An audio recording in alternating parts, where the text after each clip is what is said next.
If you're in the market for a mid-sized premium saloon or sedan, if you're in the United States, if you want to call it that, you're probably going to be looking at a BMW 5 Series, a Mercedes E-Class, or an Audi A6, or you might consider a Jaguar XF.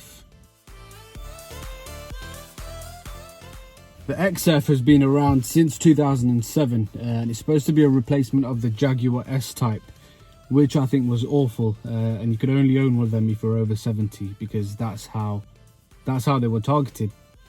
But this is a huge improvement from the S-Type, and it's targeted to a much more broader range of age. This runs on the 3-litre diesel engine, which is the same one in the Range Rover Sports. It is the same company, Jaguar, Land Rover, Range Rover. So they use the same 3-litre engines as the Range Rover Sports. You also get the older ones, which use the 2.7 engines, but they are a lot more sluggish and a lot more louder. Same thing with the Range Rovers. The 3-litre one is probably the best one to go for. Unless you're made of money to run fuel on, then you can get the 5-litre supercharged on unsupercharged V8.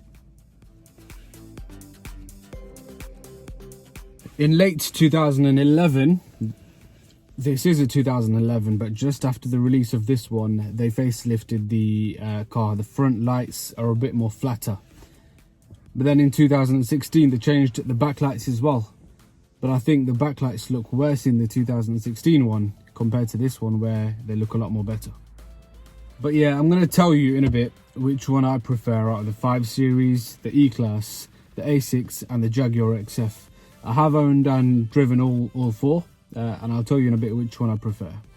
But before I get into it, this one, as you can see, has the cream interior, which you have to get, in my opinion. If you're getting a Jaguar, you need to get a light colour interior. I don't think black interior, black leather interiors suit Jaguar at all. They might suit the other cars, but not Jaguar. And with the newer ones, you can even get 2-litre, 2.2 diesels, and there's quite a bit of variety to choose from. They are only available in automatics unless you go from, I think it's 2016 onwards, where you can get a manual as well. But why would you want a manual in this car anyway? It doesn't make any sense. At the back, there is as much room as you would expect in a mid-sized saloon.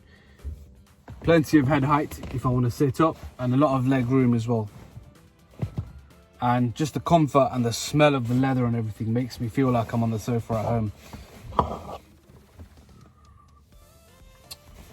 And by the way, I was gifted this mug recently, and I just want to give them a shout out.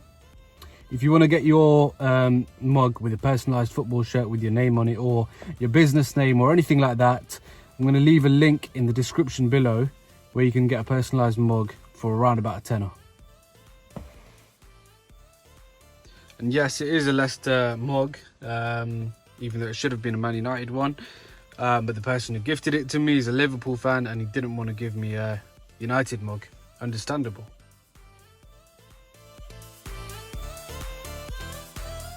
But the coolest feature is with the air vents, if you turn the car off, these will fold back in, which is a bit pointless, but it looks cool.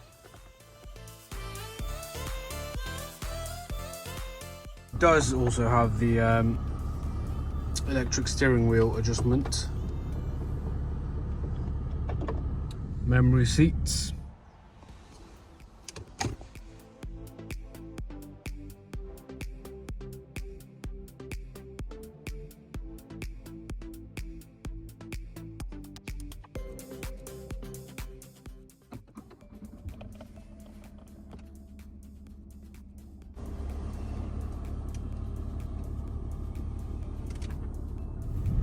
The drive on this is smooth and quiet. The average person wouldn't even be able to tell that it's a diesel.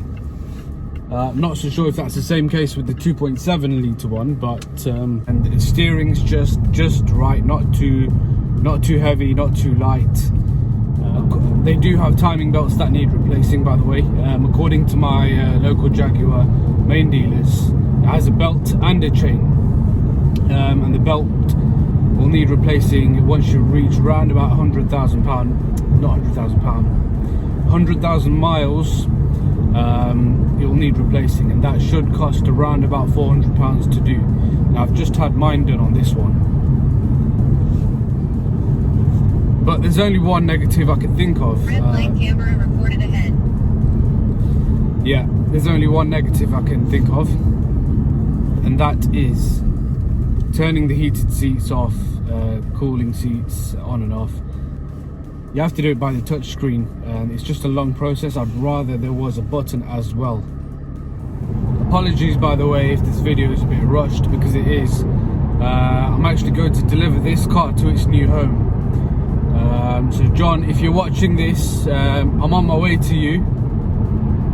But the reason why I'm late is because I'm filming this video. But it'll be worth the wait. Okay, now for this 3 litre, in terms of its running costs, you can expect 37 miles a gallon locally, and it's 56 miles per gallon on the motorway, which is not bad for a 3 litre, in my opinion anyway.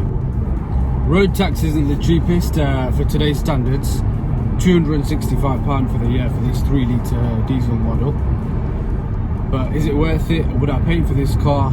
100%. Okay, so I did say that I'll say which one I prefer out of all 4 of them: the E-Class, 5 Series, the Audi A6 or the XF, and it has to be the Jaguar XF. That doesn't mean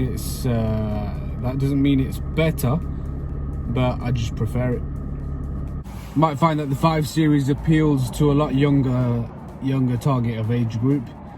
You might find the E-Class is a bit loud in its most popular engine, which is the 2.1 diesel, and it sounds a lot louder than this, and the A6 is just the A6, and that's the reason why I would go for the Jaguar XF.